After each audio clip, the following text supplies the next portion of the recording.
అలాగే 1 కేజీ బావుకి తగ్గకుండా పటిక. ఓకే, పటిక అనేది మీకు కిరాణా స్టోర్లో కానీ పూజా స్టోర్లో కానీ దొరుకుతుంది. ఓకే, ఈ పటికని కట్టడం వలన, అది కూడా ఇంటి బయట అంటే గుమ్మానికి బయట కట్టడం వలన, అంటే దాని నుంచి వచ్చే వాయువులు అంటే దానికి తగిలి మన ఇంటి లోపలికి ప్రవేశించే వాయువులు ప్యూరిఫై అవుతాయి అని. ఒక పట్టికని ఒకప్పుడు దేనికి ఉపయోగించేవాళ్ళు అంటే మంచినీటి వ్యవస్థ పూర్తిగా సరిగా ఉండేది కాదు కదమ్మా. మనకి వాగుల్లోనో చెరువుల్లోనో మంచినీళ్ళు తెచ్చుకునేవాళ్ళు. మంచినీళ్ళు వర్షాకాలంలో కొంచెం బురదమయంగా ఉండేవి, అవునా? అటువంటిప్పుడు ఆ బిందెలో చిన్న పటిక ముక్కేసేవాళ్ళు. ఒక 10-15 నిమిషాల తర్వాత చూస్తే మొత్తం ఆ బురద కానీ మట్టిగా అంతా కూడా కిందకి తేలిగిపోతుంది అనమాట. అంటే మంచినీళ్ళు అంతా కూడా పైన ఉంటాయి.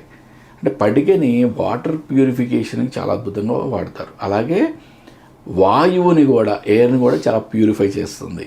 ఓకే, ఇదంతా కూడా మనకి అంటే శాస్త్రంలో చెప్పిన వాటిల్లో చాలా వాటిలో అద్భుతమైన సైన్సే దాగి ఉంది. ఓకే, ఊరికి సింపుల్గా ఏం చెప్పారు, కాళ్ళకి పసుపు రాసుకో అంటే ఊరికి సింపుల్గా ఏం చెప్పలేదు. ఓకే, బొట్టు ఇక్కడ పెట్టుకోవాలి, ఆజ్ఞా చక్రాన్ని.